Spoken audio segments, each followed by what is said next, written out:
All right, welcome back to Touchdown Talks. This is the final episode in this fantasy ranking series for 2024 that I have for you. This will be the top 10 NFL fantasy defenses slash special teams, of course. For defense slash special teams in fantasy, you want to check your specific league for specific rules and scoring, but in general, it is mostly defense with this position.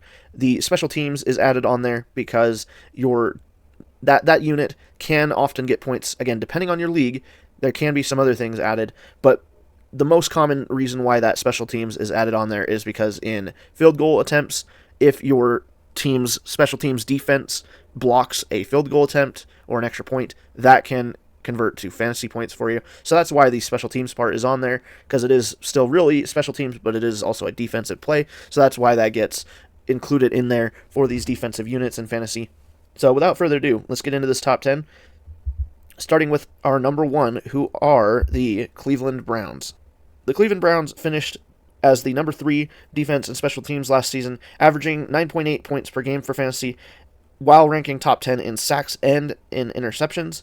This is an aggressive scheme they have under defensive coordinator Jim Schwartz, one that has held opposing offenses to only 4.5 yards per play, lowest in the league. They're led by elite pass rusher Myles Garrett. The Browns should again be an elite fantasy defense in 2024. Now, at number 2 on this list, I have the Dallas Cowboys. The Cowboys defense special teams finished tied for first in fantasy in 2023, tied with the Ravens, extending a 3-year strong streak for them on defense that has coincided with them having dominant edge rusher Micah Parsons. The Cowboys forced 26 turnovers last season and scored 7 touchdowns on defense, so that contributed a lot to their fantasy value. And now we move into the number 3 spot on this list of the top 10 defenses. And the number 3 goes to the San Francisco 49ers. While they may not be as staunch of a defense in previous years, the 49ers defense remained a formidable unit in 2023, tallying 48 sacks and 22 interceptions, while allowing the 4th fewest completions of 40-plus yards, with only 5. The 49ers defensive line has experienced a lot of turnover this offseason, so that could impact them. Whether that will be a negative or positive impact overall, we'll have to just wait and see. They did finish 8th overall for defense in 2023 in fantasy, and they're currently projected to finish at around 5th. Now at number 4 on this list, I have the Baltimore Ravens. The Ravens are going through a bit of a transition period.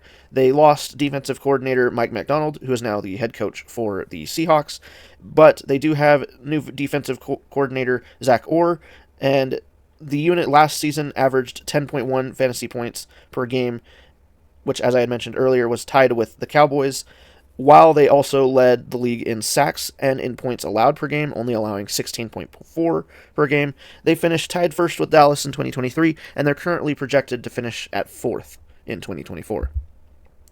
Now at number 5 on this list, I have the New York Jets defense. The Jets defense finished 4th in defense in 2023, averaging 9.4 points per game.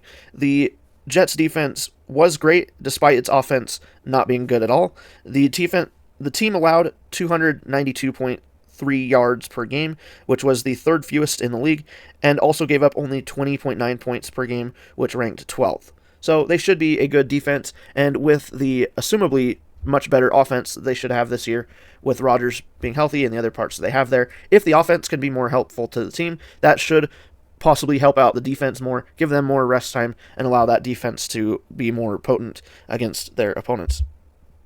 Now at number 6, I have the Pittsburgh Steelers. The Steelers checked in as the number 11 defense last season in fantasy, and they finished just outside the top 10 for sacks and interceptions, but still did pretty well at both of those. The Steelers feature one of the best edge rushing combos in the NFL with TJ Watt, who had a league best 19 sacks, and with Alex Highsmith. And they have, in addition, linebacker Patrick Queen, who was with the Ravens, so that should elevate the second level of that defense. They also have Minkah Fitzpatrick anchoring the secondary, and they have a high-pressure-oriented scheme that can keep the pocket hot and keep pressure high on opposing quarterbacks. The Steelers are projected to finish 6th overall for fantasy defenses in 2024. Now at number 7, I have the Miami Dolphins defense. They finished 7th overall for defense in 2023, and they are projected to finish 7th in 2024. They averaged 8.2 points per game in fantasy last season. They ranked 3rd in sacks and 11th for yards allowed. They do have a new defensive coordinator and did have a lot of turnover as far as defensive players in starting positions this offseason. So they are going to look a bit different. So we'll just have to wait and see how that ends up impacting their fantasy value. Their projected value keeps them at 7th, so they are believed to be just about as good on defense as they were in 2023. Now at number 8, I have the Kansas City Chiefs, the number 6 overall defense in terms of fantasy scoring in 2023, in large part due to the 57 sacks that they had, second highest in the league last year. The Chiefs were thankfully able to retain every key part of their defensive line and much of their defense in general from 2023, so they should look very similar this year as to what they did last year. They're being projected right now to finish 14th for defense, which I honestly think is kind of disrespectful. I think that may be because they are the Chiefs. We often just look at the offense more, give them more attention with Patrick Mahomes and the other pieces they have there. But I think this defense should still be very good and could be a huge part of any success that they do yet again have this season. And I think with the minimal changes they've had this offseason, I think it's pretty safe to say that they should actually outperform their 14th overall projection. I think they could be very easily a top 10 defense in fantasy this year. Now at number 9, I have the Chicago Bears defense. It was an interesting fantasy season for the Bears defense last year. They gave up the 13th fewest points last season in 2023. No team had more interceptions. The Bears had 22, but they didn't do too well with sacks. They only had 30, which was second worst in the league. However, one thing that might go overlooked is that they did add Montez Sweat halfway through the season, of course, last season, after the trade with the Washington Commanders. And after that trade, the Bears defense got much better. Their sacks per game went up, as well as their interceptions per game. After Sweat joined them, they were averaging, they had at least 1 sack in every single game, and most games they were between 2 to 4 sacks per game. Also, their interception numbers went up after they acquired Montez Sweat. And this offseason, they didn't make any major changes to the defense. No additions that really jump off the page at you. But again, keeping in mind that they traded for Montez Sweat midway through the season, and the Bears defense really did look improved by a lot in that second half of the season. The expectation is that this Matt Eberflus defense now, it should look a lot more like the defense from the second half of 2023 rather than the first half of 2023. So if they can keep that up and do that for a full season, they are easily a top 10 defense in fantasy. Now at number 10 on this list, I have the New Orleans Saints. The Saints defense finished as 9th best in fantasy last season, thanks to 29 takeaways, which was 4th in the NFL, and 3 touchdowns. They had some very high highs last season. They had 6 weeks where they scored at least 12 fantasy points, but they had some very low lows with 7 weeks where they scored 4 or fewer points, so not a very consistent defense. Definitely a defense you'd want more for streaming option, at least last season. And they also do have a lot of their key defensive players who are getting towards the end of their career, a bit older, but if they are able to stay healthy and improve their pass rush, they had 34 sacks last season, which was tied for 28th. Not very good. And a defensive unit that was top 10 against the run. So the Saints do have some potential to be a good defense, at least week to week. But again, they're on average an older defense, so that could end up not being good for them. They're definitely a defense that I would suggest only drafting either at the very end of the draft or letting them go undrafted and maybe streaming them week to week. Now, for this list, I do have a few honorable mentions to go over really quick.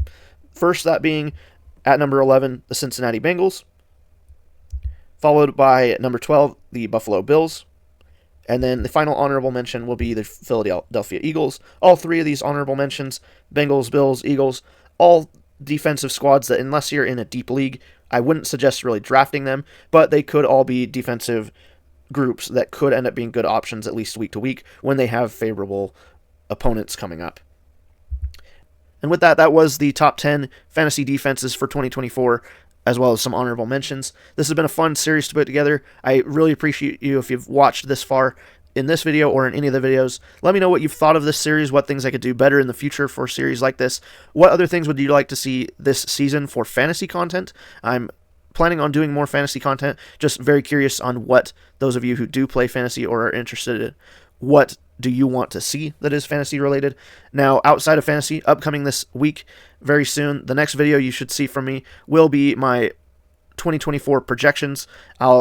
I've been scouring the schedule, every single team's schedule, marking down who I think is going to win every single game. You see, a lot of broadcasters, they'll give you their projections for each team's win totals, but they don't really check each game. They don't really actually do the math and make sure if a team goes 8-9. A lot of broadcasters aren't actually checking which games they think that team is going to win or lose, and then making that match up with those teams that they're going up against. I actually go through every single game in the NFL season, and that is how I make my projections for the season. So I will have that video coming out very soon, going over that. May actually break it up into multiple videos. We'll see how that goes.